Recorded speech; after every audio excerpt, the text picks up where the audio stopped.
नहीं बांटूंगा।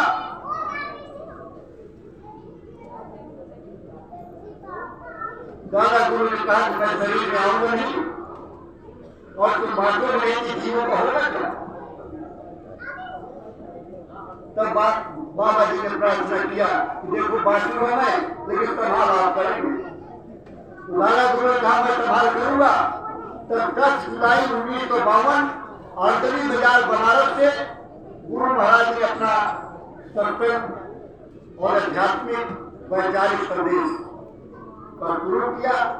60 वर्ष तक पूरे भारतवर्ष में घूम घूम करके गुरु महाराज ने बताया कि मनुष्य शरीर एक किराए का मकान है। हमें आपको थोड़े समय के लिए मिला है, इसको छोड़ करके जाना पड़ेगा। ये मनुष्य शरीर को छोड़ करके जाना पड़ेगा। इसलिए इस मनुष्य शरीर के रहते रहते आप अपना काम करें। आपका काम क्या था? बाबा जी ने कहा रास्ता मैं दे रहा हूँ, सुबह शाम बैठ करके इसका रियाज अभ्यास करो। ये तो दोनों आंखों के मध्य में जीवात्मा आपकी बैठी हुई है। इसी जैसे आपके 2 आंख है, 2 कान है, 2 नाक है, 1 मुंह है, इसी तरह से जीवात्मा के लिए 1 कान, 1 आंख और 1 नाक है। हमारे कर्मों के अनुसार हमारी जीवात्मा पर जन्म जन्म से ऐसा काला पर्दा पड़ गया, न इससे दिखाई देता है न सुनाई देता है। जब धीरे धीरे आप अभ्यास करेंगे, रियाज करेंगे, धीरे धीरे यही जीवात्मा की आंख का पर्दा साफ हो जाएगा।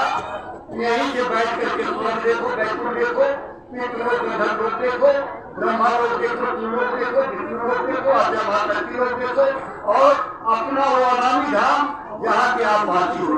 आप स्वर्ग के वासी नहीं हो, आप वैकुंठ के वासी नहीं हो, आप पितृलोक गंधर्वलोक के वासी नहीं हो, आप शंकर के लोक के वासी नहीं हो, आप अनामी धाम के वासी हो।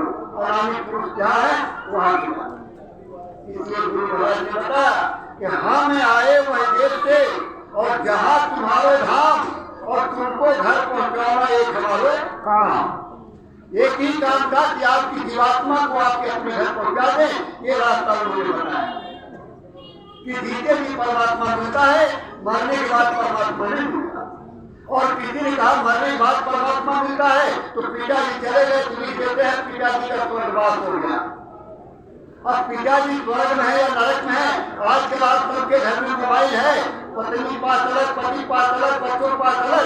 इतना मोबाइल होते हुए भी किसी पिताजी को फोन को आया नहीं मैं स्वर्ग में वैकुंठ में या नरक में। एक युवक का 4 दिनों के लिए दिया जाता है कि स्वर्गवास हो गया। स्वर्ग में है नरक में है इसका पता नहीं। बाबा जयगुंडर जी महाराज ने कहा कि जीते की परमात्मा को प्राप्त करना है तो उसका तरीका होता है। अगर तरीका नहीं अपनाओगे तो मंदिर मस्जिद गिरजाघर गुरुद्वारे में दौड़ते रहेंगे लेकिन वो नहीं मिलेगा। सारे तीर्थ बार बार गंगा सागर एक बार। और कहते हैं कि गंगा सागर एक बार। अरे आप गंगा सागर में जाके बच जाइए लेकिन आपको मृत्यु मोक्ष नहीं मिलेगा। मृत्यु मोक्ष लग जाइए तो राम ने गुरु किया, कृष्ण ने गुरु किया, सबने गुरु। क्योंकि बिन गुरु भव निज तरह कोई बिना गुरु के आप पार नहीं जा सकते। और गुरु कैसा होना चाहिए? गुरु ऐसा होना चाहिए जो सत्य दे, जो सत्य लोग को जानता। सत्संग क्या है? सत्संग है जहाँ सत्य का बोध करा दिया जाए, सत्य का परिचय करा दिया जाए, वो है सत्संग। सत्संग में सत्य की बात की जाती है और जो सतगुरु सत्य को जानता है, सत्य तक पहुंचा है, वही सतगुरु है। आंधर गुरु और वही चेला और रास्ते में हो गया ठेली ठेला। अब गुरु खुद तो जानता नहीं और चेला बेचारा वैसे अज्ञानी है और रास्ते में हो गया दोनों में झगड़ा। एक बार गुरु महाराज ने बताया कि महात्मा जी कुछ चेलों को लेकर जा रहे थे तो देखिए सांप मरा पड़ा था, उसके चीटियां बहुत लगी। केलों ने पूछा बोलो ये चींटियां इनका क्या कर्म है ऐसा? तो कहने लगे पहले जमाने में गुरु था, केले बहुत बना लिए लेकिन ज्ञानकाल नहीं था। अब खुद तो फंसा ही पता, इन जीवों को फंसा दिया, इनका माल खाया खुद और इनका काम किया नहीं क्योंकि उसको मालूम नहीं था। तो अब वही चींटियां अब उसको खा रही है, उस गुरु को। तो इस तरह का जन्म आपके कर्मानुसार मिल जाता है। देखिए एक बार राम के जमाने की बात है, एक कुत्ता जो है किसी ने मार दिया, वो कुत्ता दरबार में पहुंच गया, कहने लगा कि मुझे मार दिया, मुझे न्याय चाहिए। अच्छे बात और मुझे आ रहा है, बड़ा संगठन बनता है। अभी मैं आया, हमारे यादव भाइयों का भी आज इलेक्शन हो रहा है, यहाँ 3 साल में चुनाव होता है। अपने संगठन बनाते हैं लोग, संगठन या यूनिटी इस तरह से। लेकिन कुत्ता कहीं संगठन नहीं बनाता, कुत्ता संगठन नहीं बनाता, लेकिन उनका संगठन इतना मजबूत होता है। ये अगर कॉलोनी में एक भी कुत्ता भौंक दिया तो जितने कॉलोनी के कुत्ते होते सब भौंकना शुरू कर दिए। और अगर कहीं कुत्ते मोहल्ले कुत्ता आ गया तो सारे कुत्ते इकट्ठा होकर के जब तक उनको खेत नहीं देते तब तक चुप नहीं रहते। इतना संगठित उनका संगठन है। कुत्ते ने जाकर के दरबार में कहा कि मुझे इसने मारा है, उसके सजा मिलनी चाहिए। वहां न्यायकार जो लोग बैठे थे सबने कहा भाई ऐसा कोई विधान नहीं करा कि कुत्ते को मार दिया जाए, तो कुत्ते का क्या सजा दी जाए? तो लोगों ने कहा कि कुत्ते से पूछो। पहले कुत्ता भी बोलता था तो लोग भाषा को समझते थे। तो कुत्ते ने कहा भाई तुम बताओ, कुत्ते ने कहा तुम बताओ इसको क्या सजा दी जाए? कुत्ते ने कहा इसको किसी मंदिर का मठाधीश बना दिया जाए, किसी मठ का मठाधीश बना दिया जाए। और सारे हंसने लगे, कहने लगे कुत्ता तो कुत्ता ही, बोले कुत्ता तो कुत्ता ही है, बताओ करो मठाधीश बना दिया जाए, कोई सजा हुई? मठाधीश तुम्हारे राजा बन गया?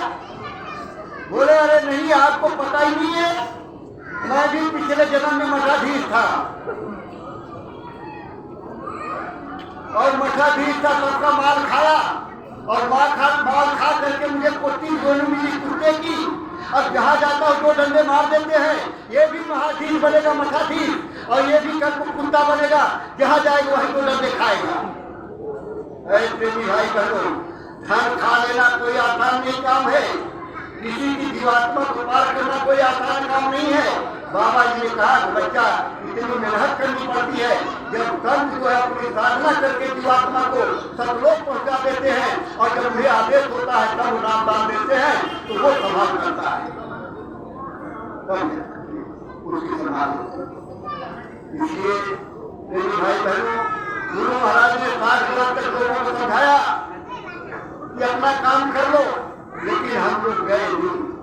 कबीर साहब आए, नानक साहब आए, पलटूदास आए, मियाँबाई आए, रैदास आए, तमाम संत आए, गोस्वामी जी आए, लेकिन गोस्वामी जी चित्रकूट पैदा जिला में पैदा हुए थे। पत्नी से बड़ा प्यार करते थे, ब्राह्मण परिवार में थे। जब पैदा हुए थे तो 32 साल उनके थे। 5 साल का बच्चा जितना बड़ा होता है उतने बड़े पैदा हुए। लोगों ने कहा जीवो मेरे बच्चा, जल्दी पढ़ाई भी कर लिए, ब्राह्मणों में शादी जल्दी हो गई। बारिश का महीना था, पत्नी मायके चली गई, वो कहीं गए हुए थे, जब आए देखे पत्नी है नहीं तो अंधेरा हो गया था। पत्नी के प्यार में बेचारे इतने पागल कि भगे नदी उफान में बह रही और वहाँ एक बूढ़ा बहा आ रहा था, बूढ़ा पे बैठ गए और बैठ गए, हाथ से उसको चला करके नदी पार हो गए। जब ससुराल में पहुंचे, दरवाजा बंद था, बेचारे ढूंढते हुए जा रहे थे, रस्सी लटक रही थी। अब रस्सी तो नहीं था साफ, लेकिन वहाँ तो वियोग में थे, प्यार में पागल हो रहे थे और रस्सी वो सांप को पकड़ करके चढ़ गए और ऊपर आने में कूद गए। पत्नी के कमरे में गए, पत्नी हो गए इतनी रात को, बोले तुम्हारी याद में रहा नहीं गया। बोले अगर इतना याद इतना प्यार भगवान से करके तो तुम्हारा जीवन ही खत्म हो गया।